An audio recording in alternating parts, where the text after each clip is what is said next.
Hey guys, welcome back to our channel శాశ్వత vlogs. ఇవాళ నేను మా ఆయనకి గోధుమ రవ్వ స్వీట్ చేయబోతున్నాను అనమాట.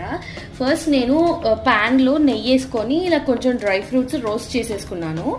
నెక్స్ట్ వచ్చేసి సేమ్ అదే ప్యాన్లో అంతే ఇప్పుడు దీనికోసం వేయించిన నూనె ఏదైతే ఉందో నెయ్యి ఏదైతే ఉందో ఆ నెయ్యి అలానే ఉంచి నాకు కావాల్సినంత గోధుమ రవ్వ అయితే నేను అందులో వేసుకొని ఫ్రై చేసేసుకుంటున్నాను అనమాట. చూడండి, ఈ గ్లాస్లో 1.5 గ్లాస్ తీసుకుంటున్నాను అనమాట. దీన్ని బాగా కలిపేసుకున్నాను.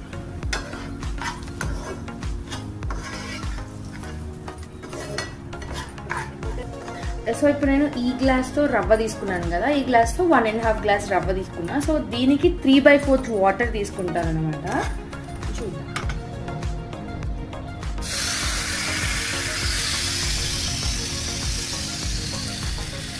వాటర్ పోసేపు జాగ్రత్త, ఫుల్ సెగొచ్చేస్తుంది. సో ఇప్పుడు షుగర్ అనమాట.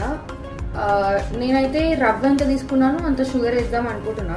ఫస్ట్ ఒక గ్లాస్ అయితే వేస్తున్నాను. పక్కా కావాలి అంటే నేను నెక్స్ట్ టైం ఇస్తాను. ఇప్పుడు నేను చేస్తున్నాను కదా, నెక్స్ట్ టైం ప్రాపర్ మెజర్మెంట్స్ మీకు ఇస్తాను.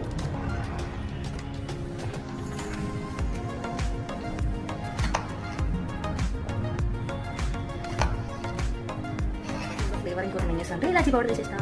ఇలాచీ పౌడర్ మేము ముందే చేసి పెట్టుకున్నాను. ఇలా వేసుకున్నాం. టేస్ట్కి రవ్వ అయితే ఉడికిపోయింది.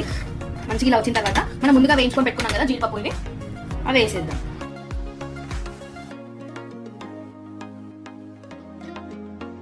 ఇందులో నేను ఏం వేసాను అంటే జీడిపప్పు, కిస్మిస్, ఇంకా పంకిన్ సీడ్స్ వేసాను. పంకిన్ సీడ్స్ సపరేట్గా ఎలానో తినడం అవ్వట్లేదు అని చెప్పి ఇలా అయినా దాన్ని తిందామని చెప్పి వేసాను అన్నమాట. అది మ్యాటర్.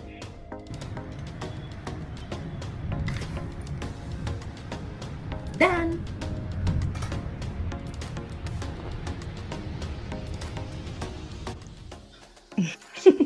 సో మా ఆయనకి టేస్ట్ చూడడం అని చెప్పి కొంచెం పెట్టించారనమాట.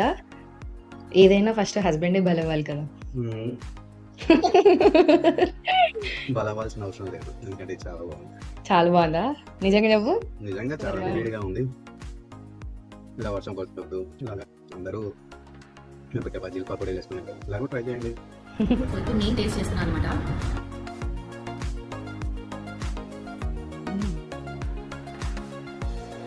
టేస్ట్ అయితే బాగుంది. ఇందులో వాటర్ ప్రెస్లో మిల్క్ వేసుకోవచ్చు. ఇంకా ఇలాచీ పౌడర్తో పాటు పచ్చకర్పూరం కనుక మీ దగ్గర ఉంటే పచ్చకర్పూరం కొంచెం వేసారంటే అదొక టెంపుల్లో ప్రసాదం ఫ్లేవర్ వస్తుంది అనమాట. నా దగ్గర పచ్చకర్పూరం లేదు, సో అందుకే నేను ఇలాచీతో సరిపెట్టేశాను. మిల్క్ ఎందుకు చేయలేదు అంటే నాకు మిల్క్ వేయాలని గుర్తు రాలేదు, వాటర్ ఒకటే గుర్తొచ్చింది.